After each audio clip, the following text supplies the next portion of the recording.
Wait, so we're really doing this? Ryan, how could you? You can't just do a what if on your own character. You're messing with your own story and breaking the law. Au contraire, I just did.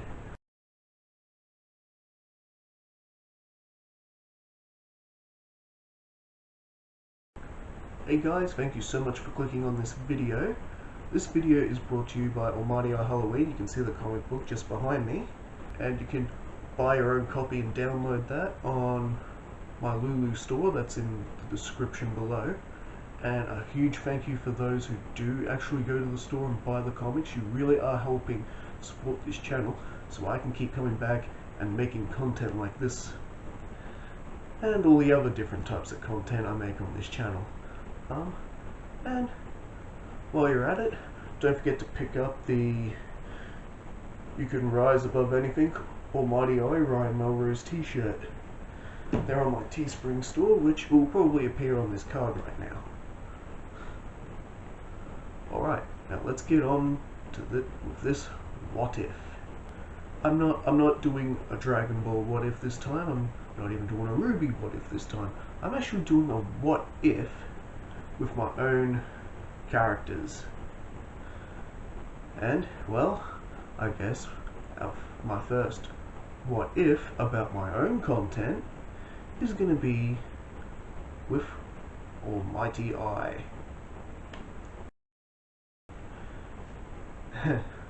So, this ought to be pretty interesting, and this what if is titled, What If Almighty Eye Never Happened? What do you mean exactly, Ryan? What, does he die or something? Is Vincent killed off? No. Vincent Crade is very much alive in this reality, but he doesn't become Almighty Eye in this reality. He doesn't have his big accident in the field where he has to then live the remainder of his life wearing that helmet life support system. Our story begins with Vincent Crade's early days, where he's partnering up with Benson, bringing down the entire deckhand crime syndicate. And as we know from reading the comics, they're in a women trafficking, drugs, terrorism, arms dealing, you name it. These guys are seriously bad people. Until Vincent and Benson pretty much, for the most part, take them down, which they manage to do. Except, then the big day of the accident comes, where Vincent and Benson are assigned to finally apprehend the leader of the deckhand crime syndicate, and the whole manipulation of Benson happens, and Benson ends up turning against his partner. Benson, what are you doing? We have to take him in. I don't think so, Vincent. I'm done following their orders. And of course, the fight between Vincent and Benson breaks out. But this time, I'm going to throw in a little something different. Rather than Vincent completely trying to play it safe and run to the vent, which, as we know, that's when the explosion happens and he ends up all disfigured and near death and becomes Almighty Eye. No. This time, Vincent is a lot more aggressive, and he's actually full-on attacking Benson.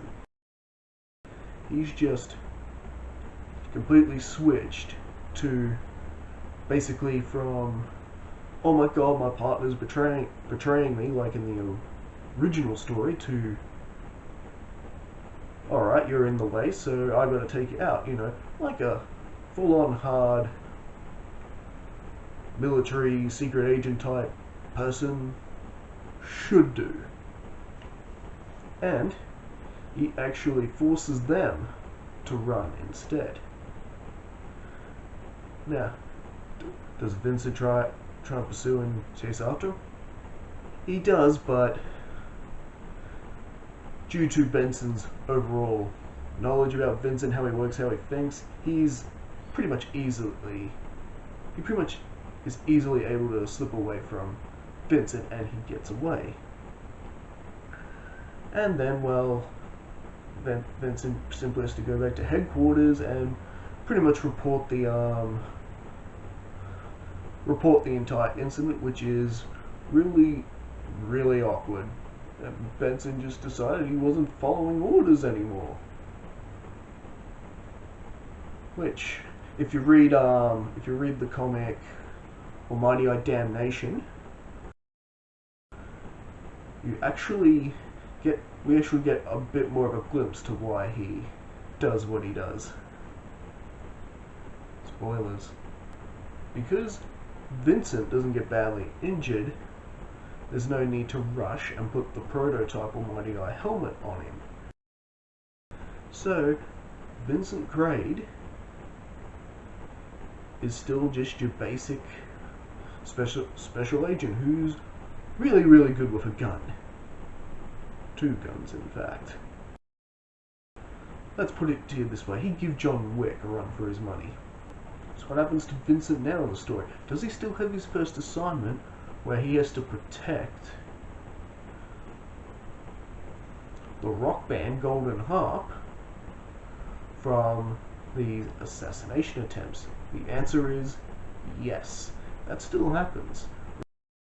Regardless of whether or not Almighty Eye's got his helmet or not, he's still assigned to protect the Golden Harp rock band from these mysterious assassination attempts that are happening from deckhand personnel. And boy, is that awkward. For those of you who have either started reading Almighty Eye Golden Harp, or have read the novelization version, you know that Vincent Crade once had a relationship with the lead singer of the group, Goldie. And this time their relationship is off to a lot more rockier start than what it was in the original story. Because with Vincent Crade as Almighty Eye, Goldie couldn't recognize him right away. So there was a chance for him to sort of think things through and a chance for their relationship to rekindle properly. Till the big reveal when she figures out that Vincent Crade is indeed Goldie. And with the women's intuition, she actually figures it out pretty quick in the comic. But this time, it's all out in the open. Vincent doesn't have his helmet and he can't refuse to do the mission. Just like he tries to in the original story where he tries to back out of the mission. He doesn't want anything to do with her. But this time, his face is there for her to see, and it's just a lot rockier and awkward. In the original story, Vincent and Goldie were very much in love until her career took off. Once her career took off, well, so yeah, one day, Vincent's going about his business,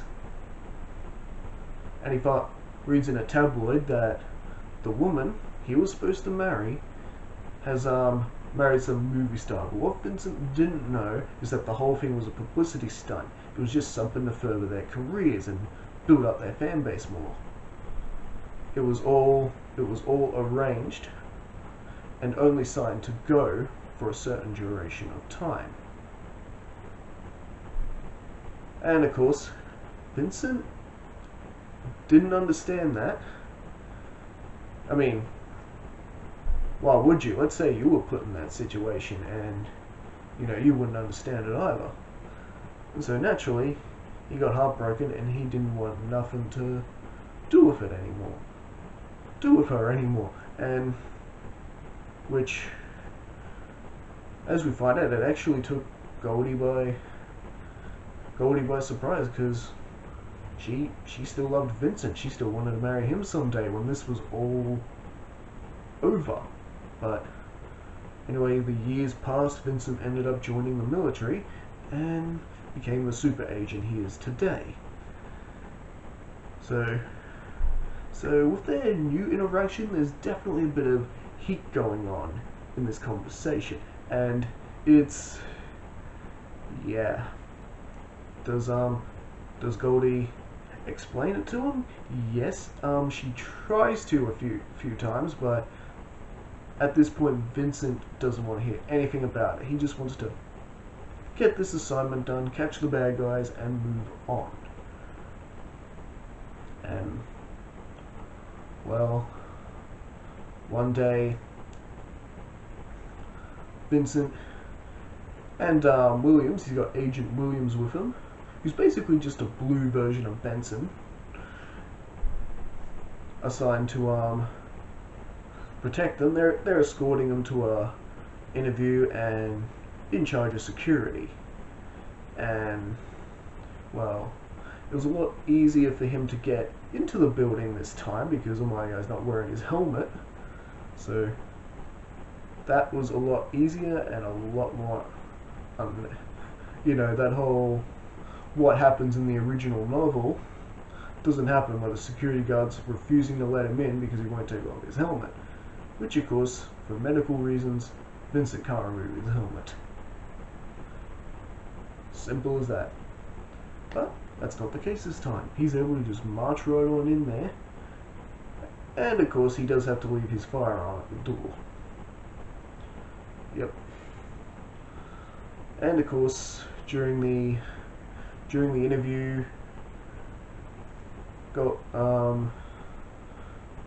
know, the band's being asked their questions, and Goldie gets that awkward question about how has there ever been someone that one of your fans that you've secretly been in love with, some sort of question like that, and she looks back behind the curtain where Vincent's standing and sort of smiles,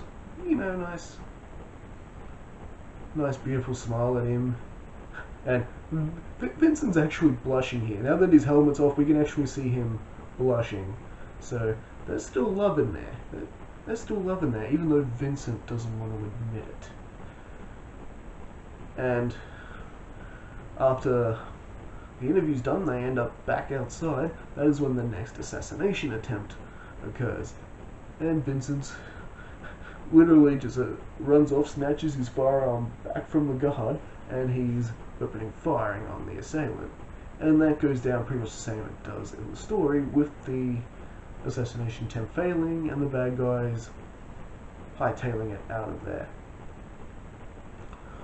And well, Vincent's now having a lot more trouble hiding his real feelings for Goldie, because he just runs straight to her side and is checking her, making sure she hasn't been shot or anything.